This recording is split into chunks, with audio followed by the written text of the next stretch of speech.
me dicen el 14.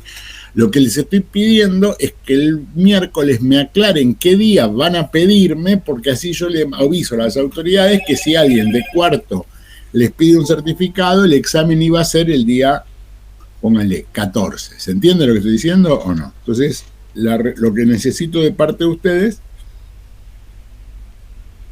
es esa respuesta, ese acuerdo o ese planteo de parte de ustedes. A ver, más o menos la semana pasada yo traté de explicar qué pasa en Rusia después de la guerra y cómo se va a desarrollar. Bueno, en Rusia tiene la particularidad que se desarrolla la Revolución Rusa, pero digo, lo que nosotros hablamos la última vez que hablamos de la Primera Guerra Mundial, estuvimos hablando del final de la guerra. Habíamos discutido, cuando hablamos del final de la guerra, una serie de cuestiones que tienen que ver con los tratados posteriores. Dijimos que todos se llaman la Paz de Versalles, pero que hay 4 o 5 tratados diferentes que creo que los planteamos en ese momento, que son todos barrios o localidades próximas a... Y más o menos lo que estuvimos hablando a partir de eso y de los 14 puntos de Wilson fueron una serie de cuestiones. Termina la guerra. Bueno, demos por hecho, terminó la guerra. Lo que a mí me preocupa que veamos hoy, entre hoy, el miércoles y la semana próxima, es qué pasa en la década del 20 hasta la crisis del 29. Si podemos, llegaremos a la crisis del 29, y si no, cortaremos justo en la crisis del 29 o veremos parte de la crisis del 29, pero no la totalidad y cosas por el estilo, porque hay una serie de complicaciones que en algún momento deberíamos explicar. A mí lo que me preocupa es si puedo hoy explicarles, entre hoy y el miércoles, qué va a pasar en esa década del 10 al 20. Lo vimos, del 20 al 29, pónganle. Lo vimos la vez pasada en Rusia, pero básicamente hoy yo quiero que empecemos a ver qué va a pasar en el resto de los países. Yo no trato de no meterme en historia americana, porque supuestamente historia americana ustedes estudian con la profesora, creo que Vanegas. Pero hay un problema, que es que la crisis del 29 y los hechos de la década del 20 implican, y en gran medida hay cuestiones que tienen que ver con la historia mundial en ese contexto. Entonces, algunas cuestiones básicas. La guerra termina en el año 18 y en el año 19 se produce como una reactivación importante desde el punto de vista económico a nivel mundial. ¿Por qué? Por algo que se llama tradicionalmente la demanda demorada. O sea, vos tuviste 4 años de guerra, tuviste una serie de inconvenientes, una serie de conflictos, una serie de problemas. En el momento que salís de la guerra, inmediatamente después se produce un regreso rápido a la actividad, a la demanda y a ese tipo de cuestiones. Básicamente lo que va a suceder en ese año 19-20 es que básicamente se va a producir en el fundamentalmente en Europa una rápida recuperación económica, por lo menos que va a durar ese año. El resto de los países europeos, Europa termina en condiciones muy particulares. ¿Por qué digo que termina en condiciones muy particulares? Alemania termina derrotado de la guerra. La derrota de la guerra de Alemania y de Austria y de algunos otros países va a implicar un conflicto muy importante y va a implicar también algún tipo de sanciones que tienen un resultado bastante complicado. ¿Por qué? Porque Alemania va a quedar, luego de los tratados, de los acuerdos, y a pesar de la presión de los Estados Unidos para evitar que esto suceda, va a terminar con un endeudamiento para pagar las reparaciones de guerra de 6.000 millones de libras esterlinas a lo largo de un periodo de 10-15 años. Para que les quede claro, uso datos, o sea, yo no podría hoy decir a qué equivalen 6.000 millones de libras esterlinas, pero piensen que es una guarrada, o sea, es una brutalidad.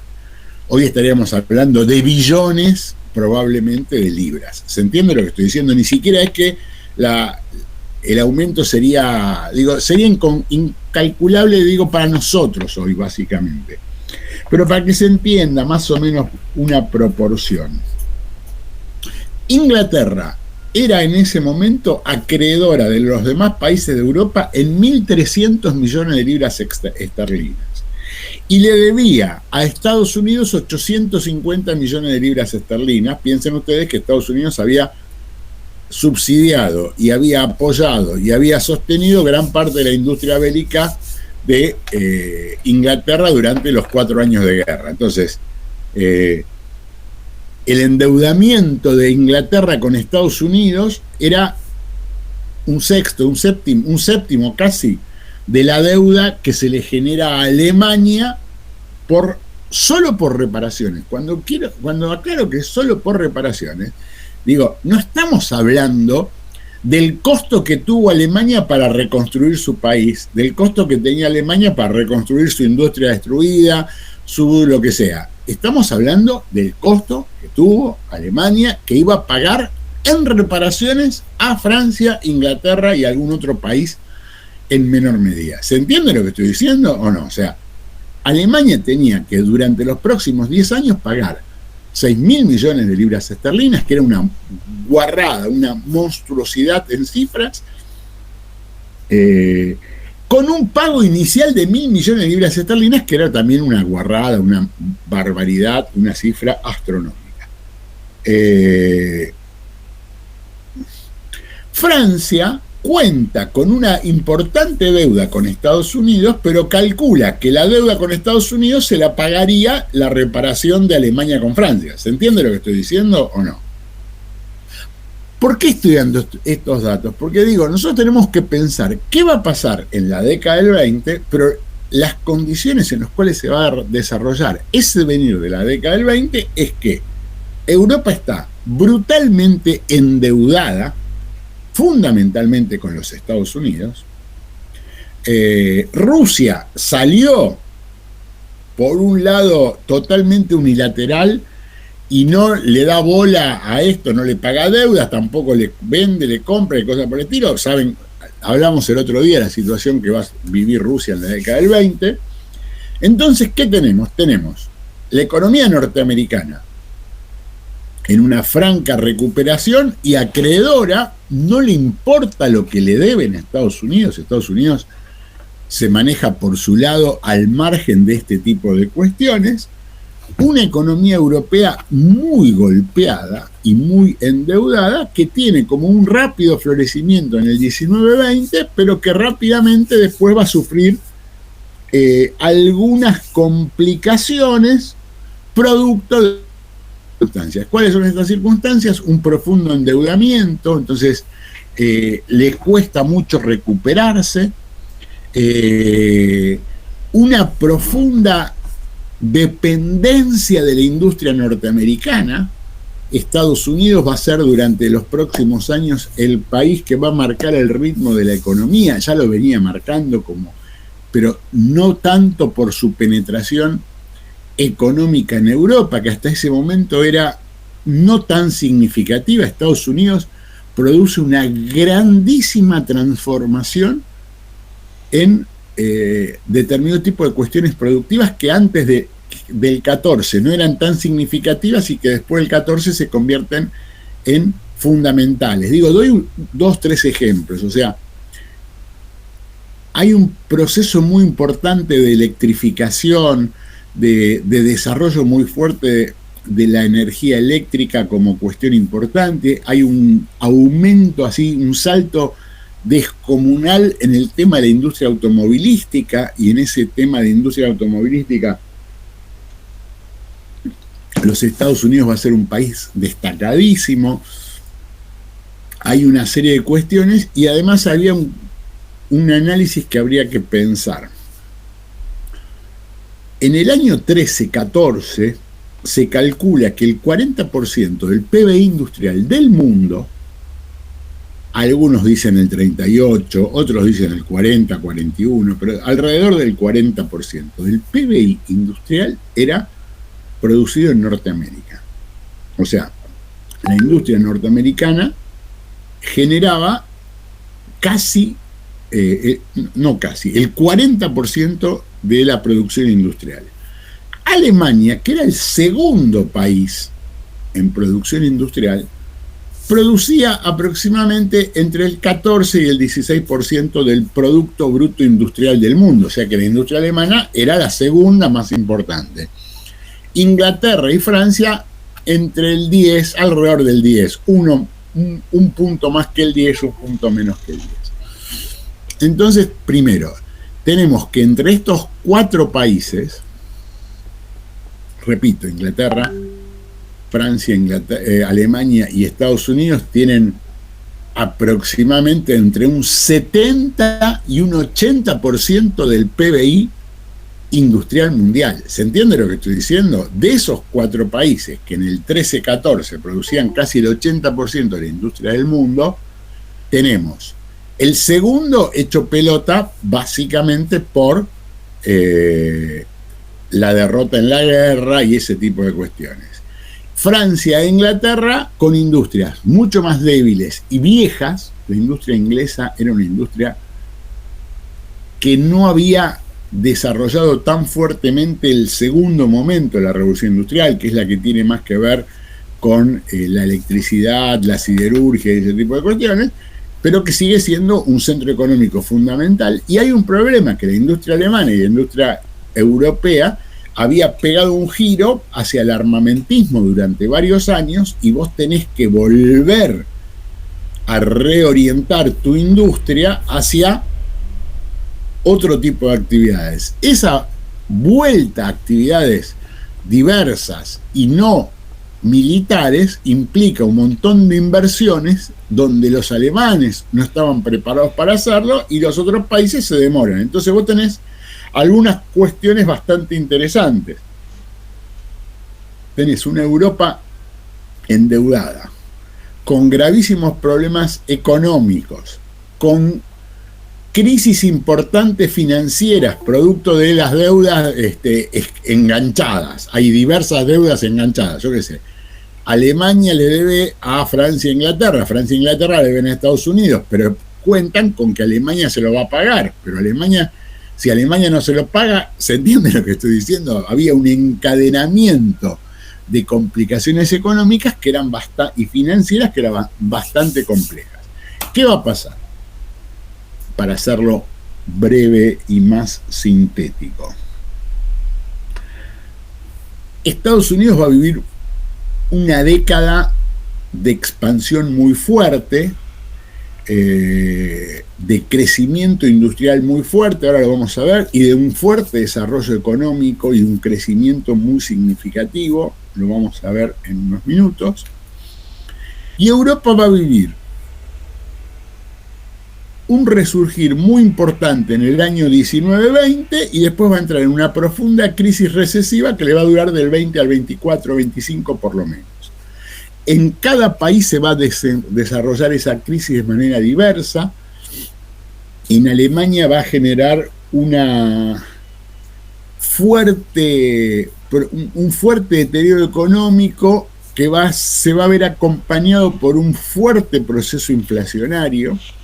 Ese proceso inflacionario va a tener síntomas insólitos y muy fuertes en ese primer periodo, y va a devenir hacia el 23-24 en lo que se llama la hiperinflación. ¿Qué quiere decir la hiperinflación? Es un periodo generalmente no tan extendido en el tiempo, pero en el cual los índices inflacionarios superan cualquier variante lógica. Digo, para que quede claro, nosotros en la Argentina hubo periodos de hiperinflación muy grandes, en el año 91, en el año 89, en el 91, en el 2001 no me parece que haya habido lo que se llama una hiperinflación, seguramente. Así se produjo una fuerte crisis, pero no hubo un proceso hiperinflacionario, y en la Argentina esas inflaciones fueron del 100, 100 y pico, 200% en un mes, no fueron sostenidas en el tiempo.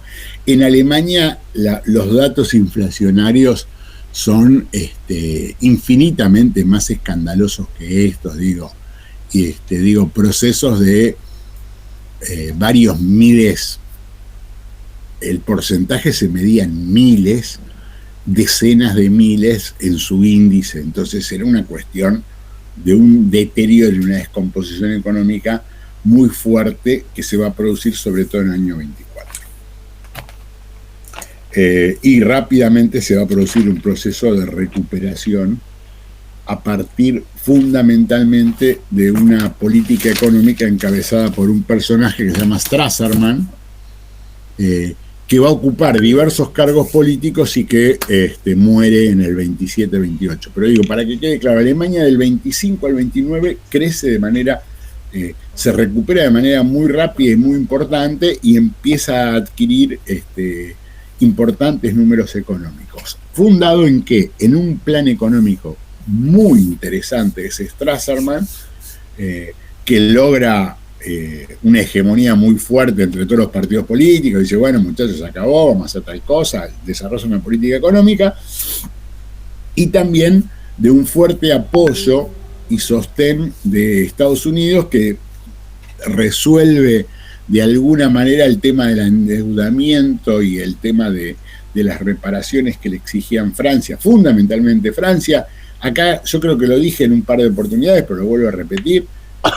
Francia arrastra a Inglaterra en la demanda de las reparaciones. ¿Se acuerdan que yo había dicho que el plan Wilson lo primero que decía es que no había que aplicar reparaciones, que los convence, pero que Francia insiste y que Alemania obliga casi a Inglaterra a apoyar esta postura?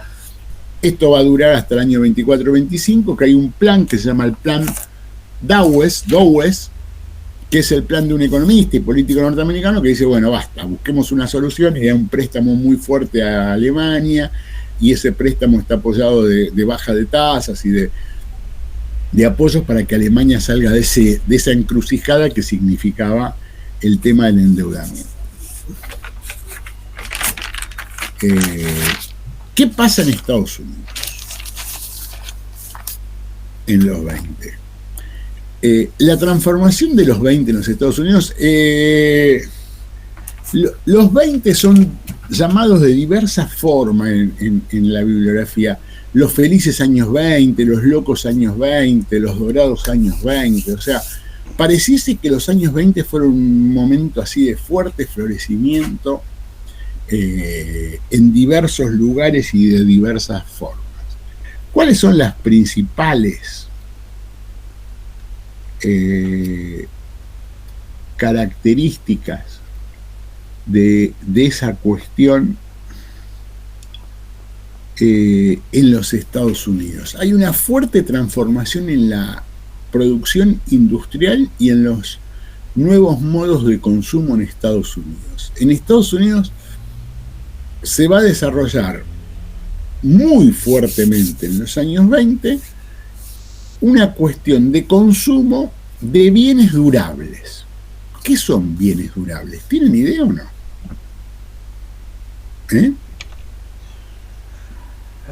No, profe. No. Las casas, no sé. No. La industria, la maquinaria pesada, ¿puede ser? No, máquinas, autos, motos. Cuestiones vinculadas al consumo. La verdad que algún día me gusta. ¿Quién da economía? ¿Tuvieron economía alguna vez o no? Sí, tuvimos hace 2 años, no me acuerdo el nombre de la profesora, no. Bueno, bienes durables son lo que nosotros consideramos, o sea, nosotros existen diferentes cuestiones, tipos de bienes. O sea, los bienes de consumo habitual son la comida, lo indispensable para la vida cotidiana. Después hay bienes vinculados a la ropa, al calzado, ese tipo de cuestiones.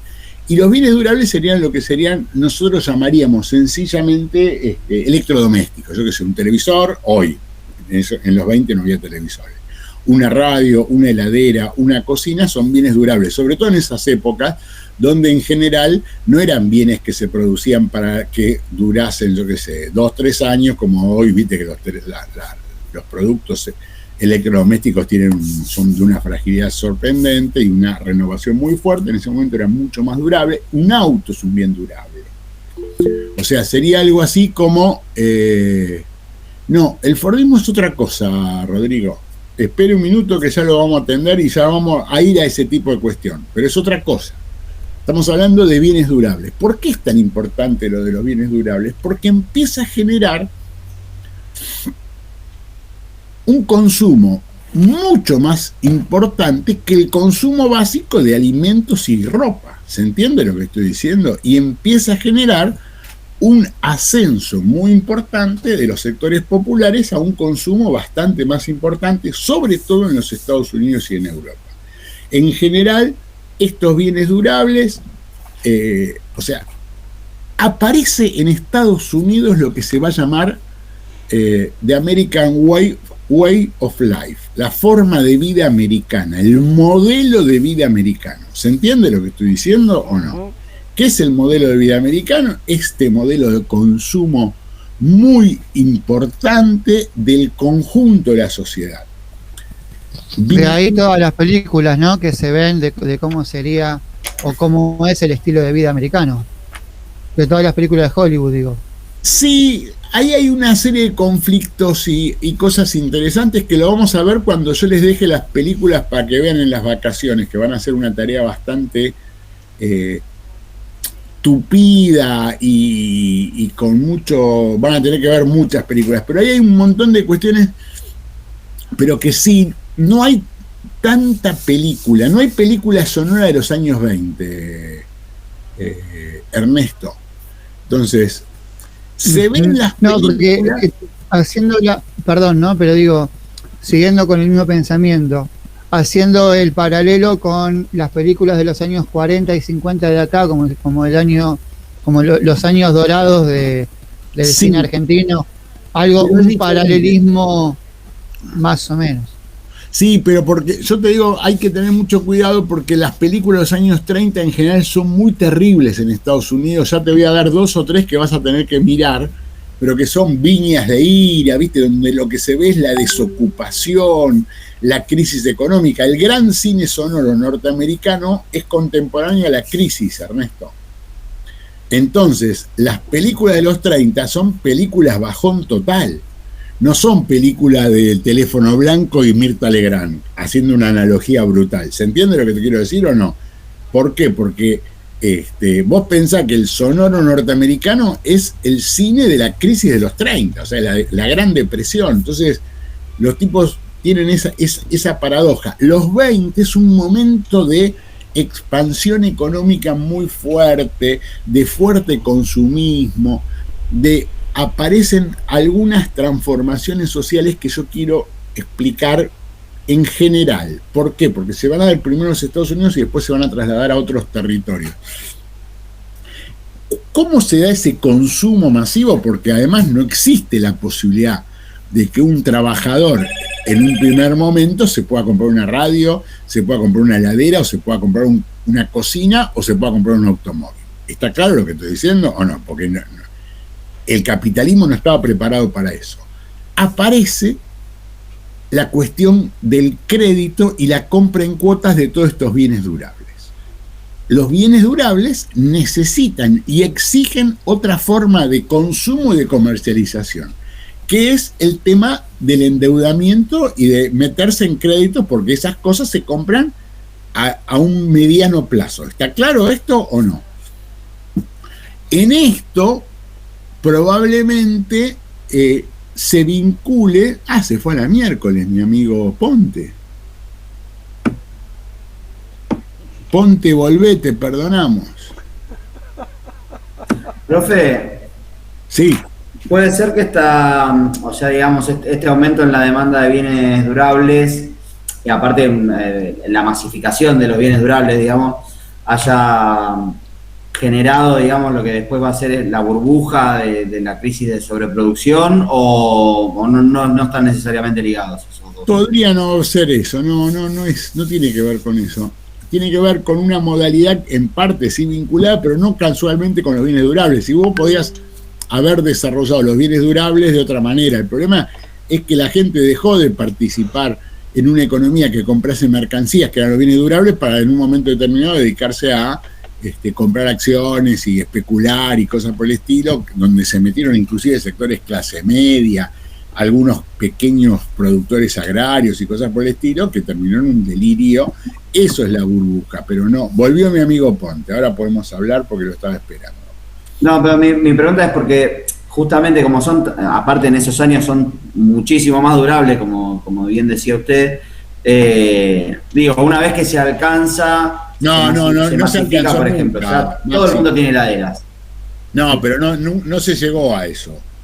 O sea, no es que hubo una... No baja la demanda una vez que se satisface. No, porque nunca se llegó a eso. O sea, a ver, estaba esperando que venga mi ex amigo Ponte o el hincha Racing Ponte, pero digo, ¿por qué? Porque él hizo una pregunta con respecto al Fordismo. ¿Por qué yo enganché la cuestión esta con lo que dijo Rodrigo? Porque el Fordismo, ¿saben ustedes qué es el Fordismo más o menos? Sí, profe. ¿Qué es? El modo de Producción en serio. Para relacionarnos con esto, cómo creo que lo está relacionando usted, le No podría piense decir. lo que yo pienso, porque le va a No, costar. es la idea de principalmente de que el obrero, el trabajador que uno emplea pueda acceder al bien que está produciendo, pueda consumir el bien que está produciendo. No sirve que un bien sea de lujo y vendible a precio exorbitante, sino que poder acceder para masificar para aumentar la producción, aumentar el consumo y obviamente maximizar la ganancia. Primero, el Fordismo es otra cosa. El Fordismo es un sistema de producción industrial. O sea, Producción en serie sería el Fordismo, eso. sí, a ver, es una producción masiva que supera, si querés, la cinta de producción tradicional o el mecanismo de producción. O sea, el capitalismo entre fines del siglo XIX y los primeros años del siglo XX, lo que necesita permanentemente es un desarrollo económico que implique un nivel de expansión de los medios de producción y de las fuerzas productivas. ¿Cómo lo van logrando? A partir de lograr mayor productividad, un aumento importante de la productividad es la utilización de las máquinas en un primer momento. ¿Se entiende lo que estoy diciendo? Vos, hasta un momento determinado, producías, 1000 metros de tela en una fábrica y de repente producís 10.000 metros de tela. Ese salto productivo lo aporta la máquina en su primer momento. Primero la máquina de vapor, después la máquina se va mejorando, se va tecnificando y se va desarrollando. Hay un momento en que la máquina ya no puede aportar más avances tecnológicos tan fuertes y se buscan mejoras fundamentalmente en el modo de producción. Por eso se crea la producción continua, el tema de la línea de producción y después la cinta de producción que implicaría este tipo de cuestiones. ¿Cuál es el tema fundamental de la cinta de producción? Que le quitan al trabajador el problema del control de los tiempos de producción. La línea de producción lo que hace es especializa a un trabajador en una actividad. Vamos a fabricar sillas. Entonces, Carlos le pone un tornillo y se lo da a Rodrigo. Rodrigo le pone otro tornillo y se lo da a Jorge. Jorge le pone otro tornillo y se lo da a Ignacio. Y Ignacio le pone el apoyaculo y se lo da a Alexis. ¿Se entiende lo que estoy diciendo o no? Sí, profe, no se necesita especialización. Espéreme, no es al revés, hay una especialización muy fuerte. Pero cada uno tareas pequeñas, ¿no? Digamos es la tarea menor. O sea, Marx, que ve todo mucho antes que todos y que hace 200 años dijo cosas que los paparulos todavía no terminan de resolver, lo que plantea es que le expropian al trabajador el poder sobre la expertise de hacer el producto. O sea, un trabajador hasta el siglo XIX es el que tiene el saber hacer de un producto. Entonces, el carpintero va aprendiendo, empieza como aprendiz, se va desarrollando en los gremios, hasta que llega oficial y sabe hacer todo el producto. ¿Qué hace el capitalismo con el taylorismo y después con el fordismo? Le expropia al trabajador el dominio sobre el conjunto del producto. ¿Se entiende lo que estoy diciendo o no? Eso es lo que Marx llama la alienación. ¿Qué quiere decir alienación? Te sacan a vos, te expropian esa capacidad, esa expertise, ese saber. El fordismo lo que incorpora es la línea. ¿Vieron la película de Chaplin? Tiempos modernos. ¿Por qué la línea? Porque en el modelo que yo les conté recién, Carlos, Rodrigo, Jorge, Nicolás o Alexis podían ralentizar el movimiento. ¿Se entiende lo que estoy diciendo? Ponele, Carlos se lo daba a Rodrigo y si Rodrigo quería demorar un poquito, tardaba unos segundos más para dárselo a Jorge. Y Jorge podía o volver a acelerar o volver a frenar, pero los tiempos los daban ellos. Que eso sería el taylorismo. Entonces había un fulano encima tuyo que te andaba controlando con un relojito. Cuando los turros le ponen la cinta, ya la velocidad no la marcás vos, porque si el tipo te acelera la cinta, vos te volvés, es lo que muestra la película Tiempos Modernos de Chaplin, o sea, te la aceleran hasta que te quitan ese tipo de control. Entonces, en un sentido, lo que muestra la película y lo que plantea ese mecanismo es, primero, te sacan potestades, te sacan dominio, o sea, el trabajador se convierte en un engranaje sistémico y deja de ser un sujeto, en un sentido, por eso la alienación, pero también se logra un mayor nivel de explotación, que es el único objetivo que tiene siempre el capitalismo. El objetivo que tiene el capitalismo es tener cada vez más niveles de explotación. Esa es una cuestión, ese sería el fordismo. ¿Está claro lo que estoy diciendo? Esa es la postura del compañero Ford. Profe. Lo que dice usted, Maxi, es que Ford, que no es boludo, lo que dice es, ese producto tiene que estar al alcance. ¿Por qué? Porque lo que están pensando ellos es cada vez producir más. Entonces, si vos tendés a producir cada vez más, porque ese es el mecanismo que hay entre cada sistema que se va sucediendo en ese momento, lo que dice Ford es, yo lo que necesito es que haya mucha gente que pueda comprar el Ford T. ¿Quiénes son los trabajadores más calificados que había en ese momento en United States? Los trabajadores de Henry Ford. ¿Se entiende lo que estoy diciendo o no? Entonces, él busca una relación entre el costo de su producto y el salario de sus trabajadores, no para explotarlos menos, sino para generar cada vez más demandas en ese tipo de trabajadores para que ellos le consuman más autos. En ese momento el capitalismo, a diferencia del capitalismo actual, que creo que es uno de los grandes problemas del capitalismo actual, tiene claro que si vende más, gana más. ¿Se entiende lo que estoy diciendo? Entonces había una tendencia muy fuerte a tratar de incrementar la producción. Pero vos incrementás la producción, pero si no tenés demanda no podés incrementar la producción, sobre todo en este tipo de bienes que no son bienes económicos, no es comida, no es un zapato, no es una camisa. Estás hablando de un bien de consumo durable. Más que durable sería un auto. El auto ya está más intermedio entre un bien durable, que sería una radio, y muy durable, que sería una propiedad, un inmueble. ¿Se entiende lo que estoy diciendo o no? Entonces, en ese punto se conectan, pero no es que Ford piensa en bajar los precios para eso. O sea, la cinta que pone es su mecanismo fordista. El resto es consecuencias y una política que tiene el propio Ford en ese contexto. Hablando de un tipo muy extraño, digo, Ford, tipo que veía con mucho cariño a Hitler en un primer momento.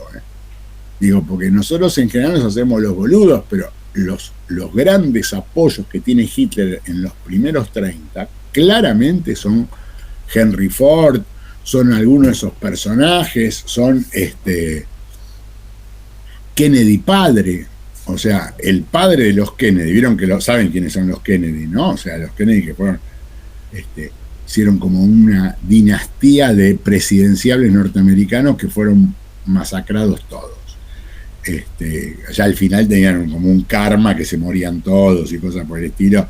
Se subían a un avión y se caía el avión. O sea, a los primeros los bajaron a los balazos, pero ya al final se morían de pichi, ya era como el estigma de los Kennedy.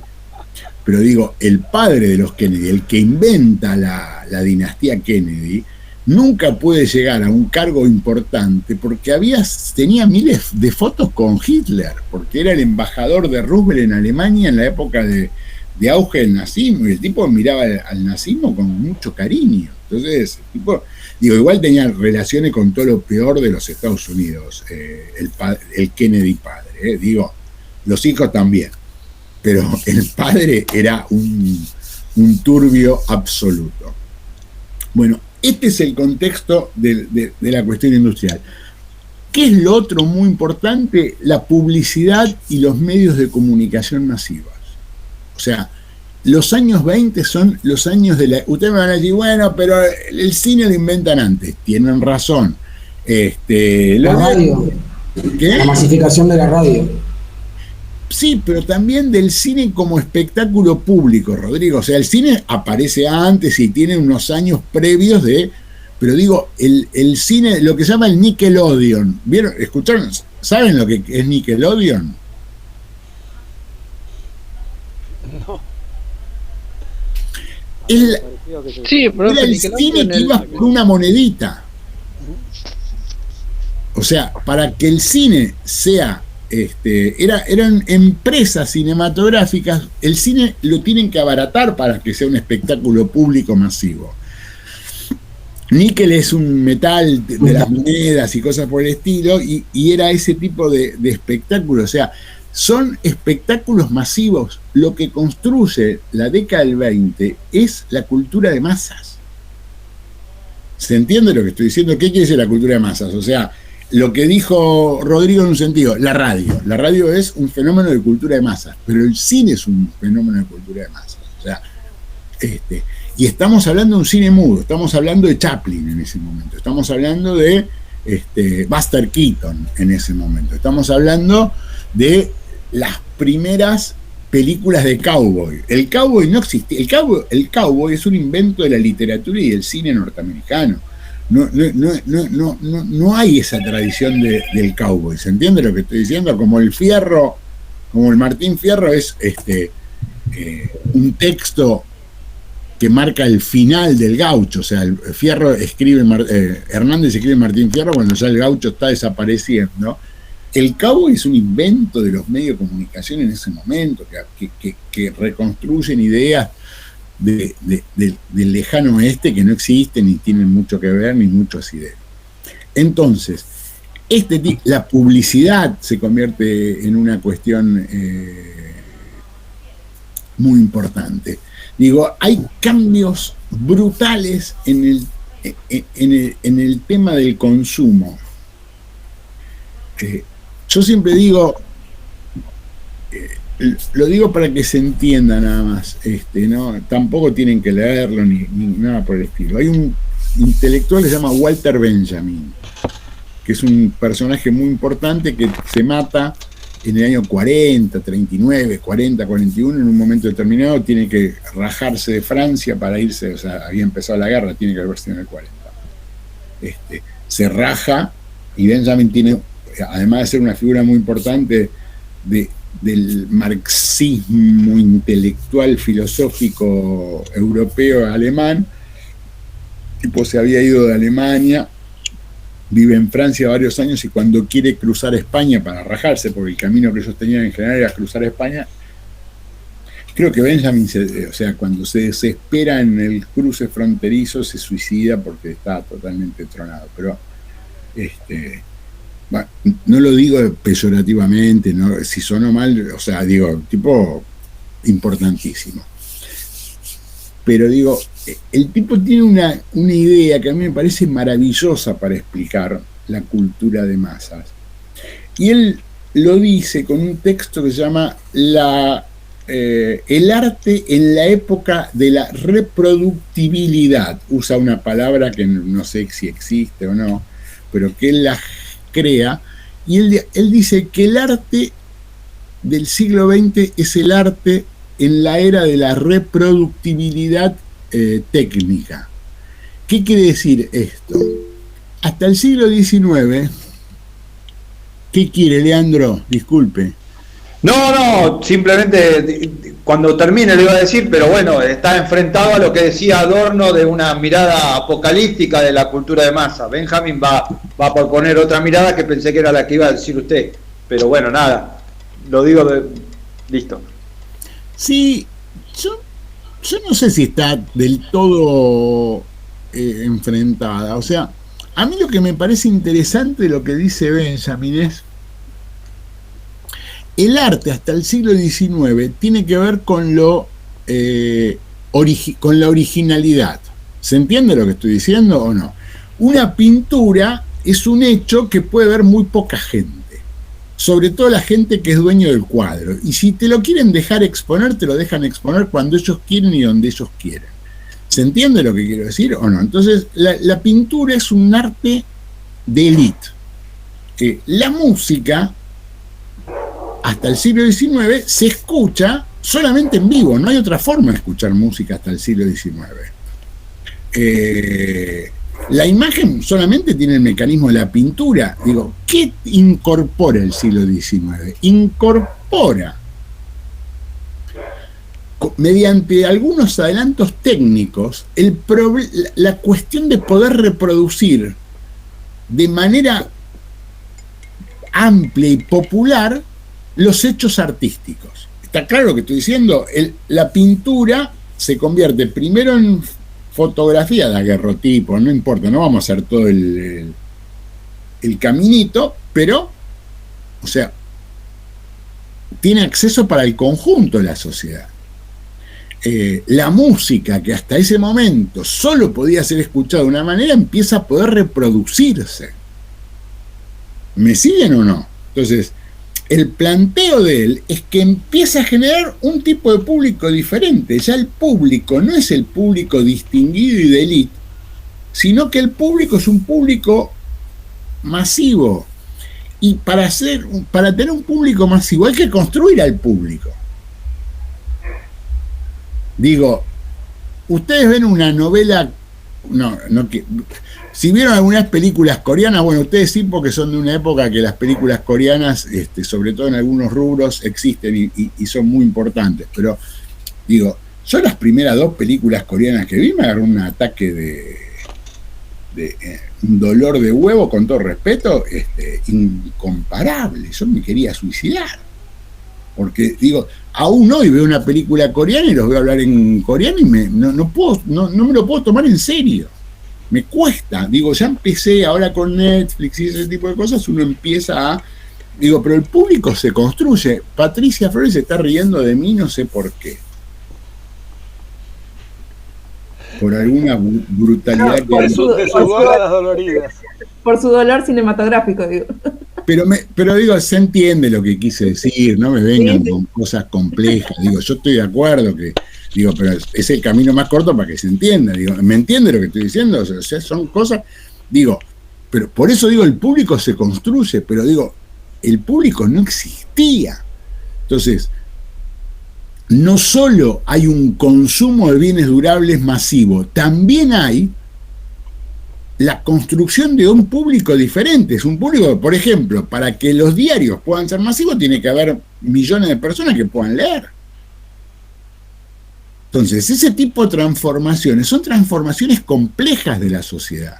Los mecanismos en la época que escribía el compañero Sarmiento, a mí Sarmiento siempre me produjo una terrible admiración, pues yo digo, ¿cómo un tipo en esas épocas donde vos tenías que escribir con luz natural o con velas, que era una porquería, y trasladar, y escribían con pluma. El tipo escribió 55 tomos, no sé si alguna vez vieron, entren a alguna biblioteca en La Matanza, en todas las bibliotecas de La Matanza están las obras completas de Sarmiento, no es que porque seamos todos sarmientistas ni nada por el estilo, están porque la Universidad de La Matanza en los 90 las editó, hizo una edición completa de las obras completas de Sarmiento y las repartió en todas las bibliotecas de La Matanza, o sea que deberían estar en cualquier biblioteca de La Matanza. ¿Cómo haces para escribir 53 tomos? Pero aparte tomos, digo, ¿viste? Esos libros si vos decís, tipo, bueno, no existen esos personajes en la actualidad. Se entiende lo que estoy diciendo, pero hay un consumo mucho más amplio, extendido y popular de ese tipo de cuestiones. Los diarios en el siglo XIX se vendían por suscripción y capaz que vendían, no sé, La Prensa y La Nación podían vender con toda la furia 1000 ejemplares, una locura. Pero porque tenían esos suscriptores. Entonces los tipos sacaban el diario a cualquier hora, lo repartían en las casas, tipo un Oca de la época. Digo, en el siglo XX el diario deja de ser ese fenómeno limitado para los amigos, para los que pensaban como nosotros. Cuando digo como nosotros, digo, el diario de Mitre lo leían los mitristas, el diario de Sarmiento lo leían los sarmientistas, y, o sea, la adhesión existía a priori. A Selén Mulet, ¿con quién está hablando? Me está desesperando esa señorita. No, profe, estoy hablando algo con mi papá, pero está apagado el micrófono, ¿no? Sí. No, me volvía loco, pero digo, me está jodiendo, me está hablando en mudo. Digo, no, que está acá adelante y estoy hablando con él y por eso se me ve, perdón. No, pero digo, volviendo, entonces, ¿se entiende el fenómeno la reproductibilidad? A mí siempre me gustó la idea de Benjamin, además de la vida de Benjamin, esa cuestión así muy romántica y delirante, pero además el término, ¿no? Que inventa una palabra que tiene que ver con este tipo de cuestión. Pero digo, me parece que esto tiene mucho que ver con lo que estábamos viendo cuando yo le dije antes, aparece una sociedad diferente. Es que apoya el teatro épico, ¿no? ¿Qué? Es amigo de Adorno, creo, ¿no? En esa época, Benjamin. Ellos son de la escuela de Frankfurt. Sí, apoya al teatro épico, que iba en contra, digamos, de lo que era la acción, lo que era el teatro, iba más a lo dramático. Amigo de Brecht, creo que también era, de Bertolt Brecht. No sé si puede ser, digo, me parece a mí que Brecht es un poco posterior, pero me parece nada más, no estoy convencido. Debería mirar una biografía de Brecht y ver en qué época produjo Brecht, pero digo, en general esos son parte de un grupo de tipos que se llama la Escuela de Frankfurt, que es como una escuela que surge en Alemania, obviamente en Frankfurt, no hay que ser muy inteligente, y que cuando surge el nazismo, surge en los años 20 y pico, que son como tipos medio marxistoides, que empiezan a pensar la sociedad de una manera diferente, ¿se entiende? Es la Alemania de los 20. Y los tipos empiezan a producir intelectualmente y rápidamente el nazismo, cuando accede al poder en el 33, los raja a todos a la mierda. Es el momento donde estos tipos se tienen que ir. Y digo, por ejemplo, Heidegger reemplaza, no me acuerdo ahora, me tendría que acordar porque Berbeglia, cuando yo era un niño y él era un profesor joven, me lo explicó 50 veces, pero digo, en otra universidad Heidegger reemplaza a los tipos que venían de las escuelas previas por el tema del nazismo que perseguía a estos personajes. Pero digo, y en la escuela de Frankfurt estos tipos se terminan rajando.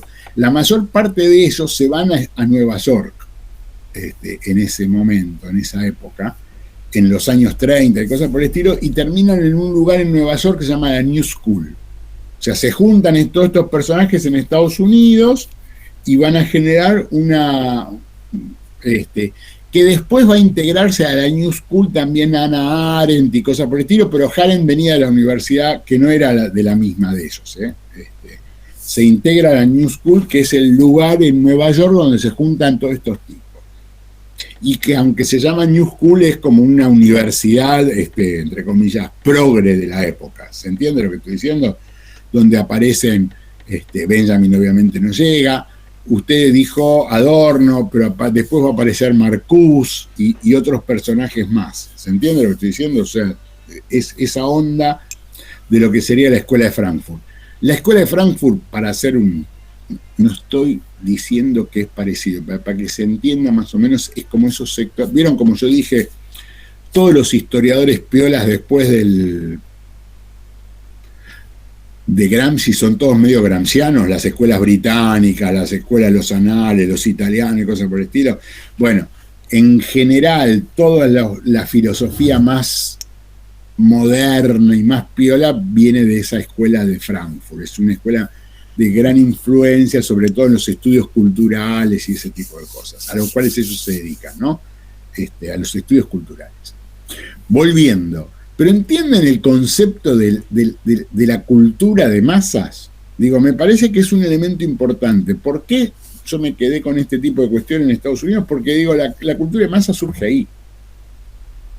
Profe, puede ser que hay un muchacho que es el sobrino de Freud, que de hecho es al revés, como que él es el que hace conocido a Freud, que es Edward Bernays, que es de hecho es vienés y trabaja en Estados Unidos y es como un poco el inventor de la teoría de la propaganda, el primer relaciones públicas para empresas privadas de Estados Unidos, hace las campañas fantásticas, por ejemplo, una campaña que es conocida, que es una campaña que hace para las tabacaleras para hacer fumar a las mujeres, que no fumaban hasta ese entonces, y a partir de esa campaña empiezan a fumar. No lo conozco. No con nada. Pero digo, más allá, o sea, la publicidad lo que genera es como dentro de la cultura de masas, como también un poco sumarlos a ese consumo y planificar planificar sobre el comportamiento de las masas, digo, sí, para direccionar el consumo. Hay toda una cuestión que va a ser, pero que me parece más posterior, ese tipo de cuestiones de las teorías de la propaganda y cosas por el estilo. En este momento aparece la propaganda como un fenómeno nuevo, que se utiliza así en la guerra. O sea, los tipos la empiezan a utilizar sobre todo en el tema de la guerra y ese tipo de cuestiones. Se ven algunas cuestiones, pero digo, ellos empiezan a pensarlo ahí. Igual, digo, yo expliqué una parte de la sociedad americana. Hay otro elemento que a mí me parece, lo introduzco ahora, lo explico en 10 minutos y lo seguimos la semana que viene porque son muy divertidos estos temas. A mí estos temas me gustan porque son divertidos aparte. Que es el tema de que en ese mismo momento en que en Estados Unidos se produce esto, lo que se llaman los años felices, los años dorados, que en Europa hay toda una explosión cultural así muy, muy de vanguardia. En Europa es muy de vanguardia. En Estados Unidos se da una situación muy complicada y muy compleja porque ese mismo periodo es el periodo de la derechización, si quieren, de la política norteamericana, la persecución a los inmigrantes, la persecución a los anarquistas, las actividades anti-inmigración y cosas por el estilo, y por otro lado aparecen dos figuras muy importantes que son el Ku Klux Klan y todas las cuestiones así muy persecutorias y la ley seca. Nosotros a la ley seca le damos el argumento y la bola solamente de el tema de las películas de Eliot Ness y cosas por el estilo, que son muy interesantes. Hoy estaba justo leyendo sobre este tipo de cuestiones que tienen que ver con la ley seca y con el surgimiento de la mafia. La mafia es de este momento en Estados Unidos. ¿Saben ustedes qué es la ley seca, no? Más o menos, ¿sí o no?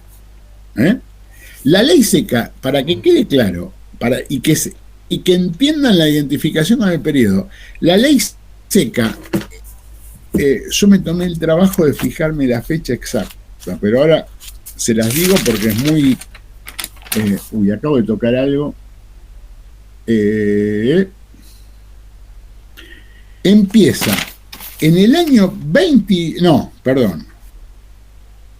La ley seca es del 17 de enero del 20, o sea, para que quede claro, el 17 de enero generalmente es cuando el presidente cambia en ese momento. Y me parece que el 17 de enero del 20 cambió el presidente y se fue Wilson y ganó un republicano. Y termina el 5 de diciembre del 33, o sea, una de las primeras medidas del gobierno de Roosevelt. Roosevelt asume en enero del 33 y en diciembre puede terminar con la ley seca. Segunda cuestión, saben ustedes que la ley seca es lo que se llama una enmienda en Estados Unidos. No es una ley, las enmiendas son una cuestión superior a las leyes en Estados Unidos. ¿Vieron cuando ustedes ven las películas norteamericanas que dicen me cubro por la quinta enmienda? La quinta enmienda es la que dice que vos no tenés por qué declarar en contra tuya. ¿Se entiende lo que estoy diciendo o no? Digo, la primera enmienda, no me acuerdo cuál es, una es la que habla de Dios y otra de la libertad de prensa y de libertad. Y hay otra de las primeras enmiendas que habla del tema de las armas, el problema de la aportación de armas. Vieron que es todo un quilombo en Estados Unidos el tema de la aportación de armas. Las enmiendas son como reglas que se votan, pero que tienen un rango casi constitucional. O sea, que no es una ley se puede anular con otra ley, sino que una enmienda solamente puede ser anulada con otra enmienda que exige una mayoría muy especial. Y la enmienda de la ley seca no es solamente una cuestión vinculada al tema del alcohol, sino que implica toda una cuestión de moralidad muy particular en los Estados Unidos. Es una moral muy reaccionaria, está acompañada por los gobiernos, o sea, tiene mucho que ver con los gobiernos republicanos, y el tema que aparece en ese momento, piensen ustedes cuál es el contexto mundial. El contexto mundial es la Revolución Rusa, la Revolución Alemana, todo ese tipo de quilombo. Los tipos están en una cuestión de desesperación, como diciendo, muchachos, ténganlos a estos tipos ahí adentro y nos dejen salir por el resto de su vida. Perdone, profesor. Sí. Yo recuerdo haber leído quien escribió sobre esto, ¿no? Fue Jack London, que además era terrible chupetín. Y él decía que justamente le parecía importantísimo el tema de la ley seca para que los soldados que vinieran encontraran un país distinto. Lo que usted dice, el tema de la moralidad. Un país mejor, o sea, más sobrio, más todo, en ese sentido. Pero el tipo remarcaba eso. Sí, pero va acompañado, igual ahora vamos a terminar, lo seguimos la semana que viene, perdón, el miércoles, pero digo, va acompañado todo esto, una persecución moral. Ellos creen, aparece la idea, ¿vieron cuando se habla en Estados Unidos de lo que se llama el WASP? White, ¿cómo se dice? Sí, blanco y anglosajón y protestante. Blanco, anglosajón y protestante. Tiene mucho que ver con este tipo de cuestiones, que son muy vinculadas a otros dos procesos muy significativos en esos momentos, que son el Ku Klux Klan. A ver, para que les quede claro, yo siempre cuento esto, el primer gran largometraje norteamericano, que no tiene mucha difusión porque es de un fascismo, ni siquiera los alemanes se atrevieron a ese tipo de películas, se llama El nacimiento de una nación, The Birth of the Nation, que es terrible, terrible. O sea, y que tergiversa la historia norteamericana. ¿Por qué? Porque termina hablando que lo fundacional es la guerra de secesión más que la guerra de la independencia. Si lo pueden ver, traten de verlo. Ahora no me acuerdo de quién es la película, esperen que se los digo. Griffith. ¿Qué? De Griffith. Griffith se llama el director. Lo interesante de Griffith es que Griffith es un genio del cine, porque el tipo inventa el cine. Cuando digo inventa el cine, inventa el montaje, inventa el discurso cinematográfico. ¿Se entiende lo que estoy diciendo o no? O sea, el discurso cinematográfico es un discurso, o sea, tiene que haber con un modelo de narración. Es muy buena la película desde el punto de vista cinematográfico, no estoy diciendo desde el punto de vista ideológico. Es de... Si la Profe, es un fascismo, racismo, termina hablando de los negros malos que se vieron a las mujeres blancas en el tema de la guerra, digo, no, una reivindicación. Y es una sociedad muy reaccionaria, extremadamente conservadora, muy persecutoria de los inmigrantes, sobre todo por el tema del anarquismo. En Estados Unidos era muy fuerte el anarquismo. El caso más conocido es el de Sacco y Vanzetti, que además es contemporáneo al caso Radovisky en la Argentina, ¿no? O sea, es un fenómeno que se daba en ese momento en el mundo. Pero digo, el caso Sacco y Vanzetti, no sé si lo escucharon nombrar, o sea, los acusan a Sacco y Vanzetti de un homicidio que nunca cometieron. Los matan, con un caso judicial que además se comprobó después que era mentira, no en un porcentaje, en un 200%, una locura. Claro, pero el problema era que también se sabía que los tipos eran inocentes de antes. Totalmente. O sea, no es que lo descubrieron después, lo sabían antes de colgarlos.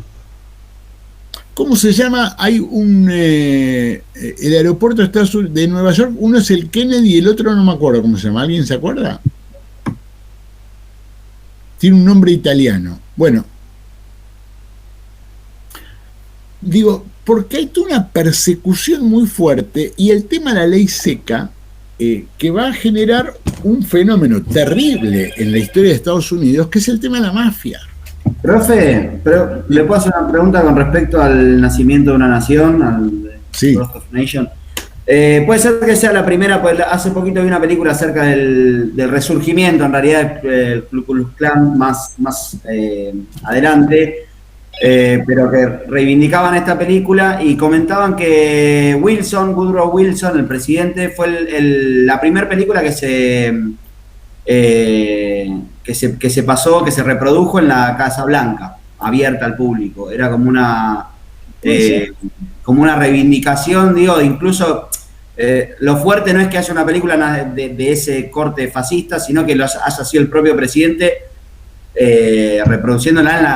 proyectándola en la Casa Blanca. Eso es probable porque Wilson era demócrata. Y los demócratas tienen mucho que ver con la derecha esclavista en general en Estados Unidos. Contrariamente a lo que nosotros pensamos hoy, porque los demócratas después a lo largo del siglo XX se convierten en el partido de los trabajadores más que nada, de los sindicatos y los trabajadores. Pero en ese momento todavía no. Tiene un nombre, Algo se llama el otro aeropuerto de Nueva York, porque es uno de los políticos importantes del periodo. Pero lo que quería decir es, sí, el tema con Griffith, yo lo quería comentar. Newark, profe. ¿Qué? Newark. No el aeropuerto. No, es otro, uno que tiene un apellido italiano, no importa. Mayo, ¿no es? No. ¿Qué? La Guardia. La Guarda, no, Guardia. La Guarda. El de Manhattan. No, el de la Guarda, es el de la Guarda, o de la Guardia.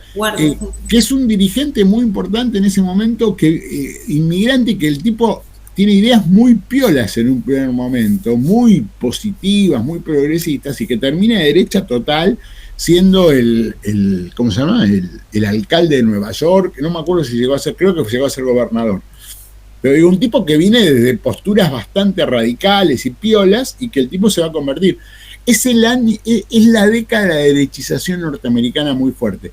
Igual le digo algo, volviendo a la película esta, El nacimiento de una nación, es un peliculón, desde el punto de vista para los historiadores del cine es maravillosa, desde alguna cuestión, porque inventa el montaje, la narración, cómo contar un cuento, o sea, es muy buena en ese sentido. El tema está en que le hacen... espere que voy a tomar lista. Ahora que alguien dice que se tiene que ir, antes de que se vaya, espero poder tomarla.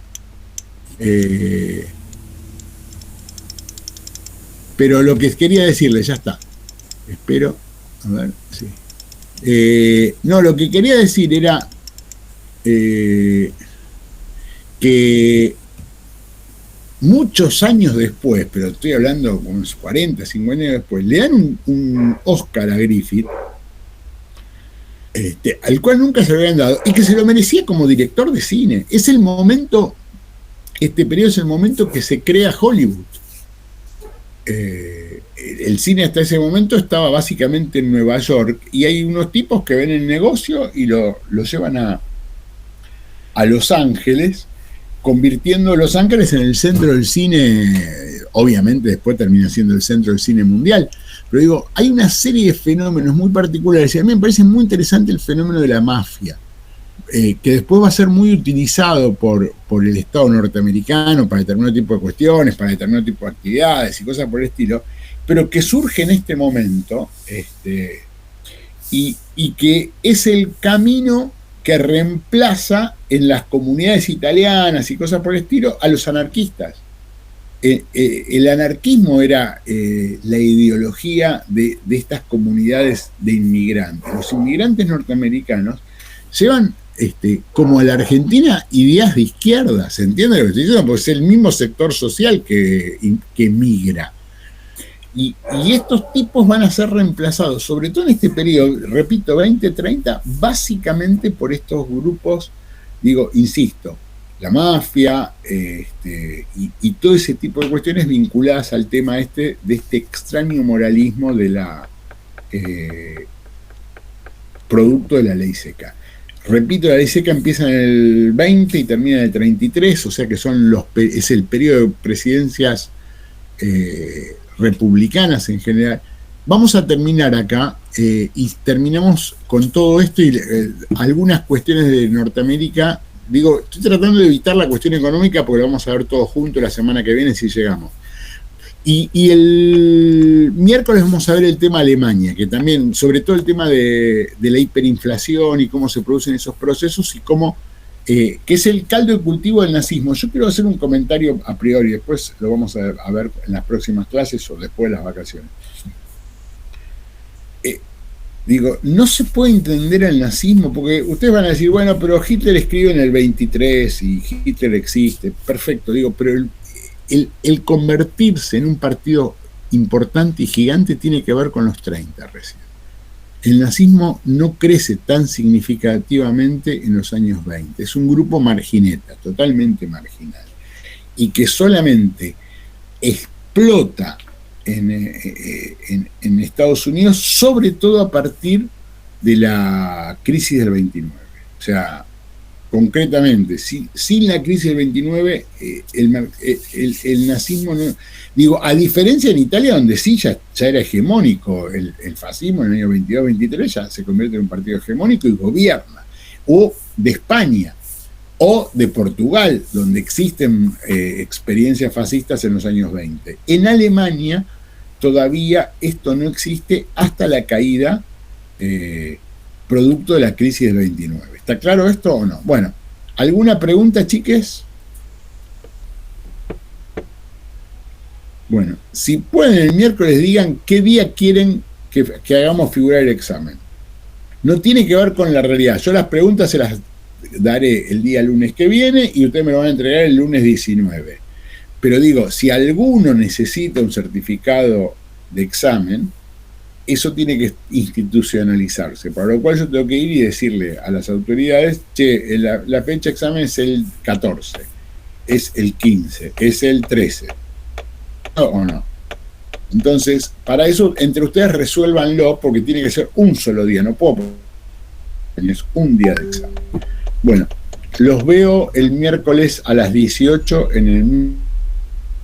Chau. Profe. Chau, profe. Suerte.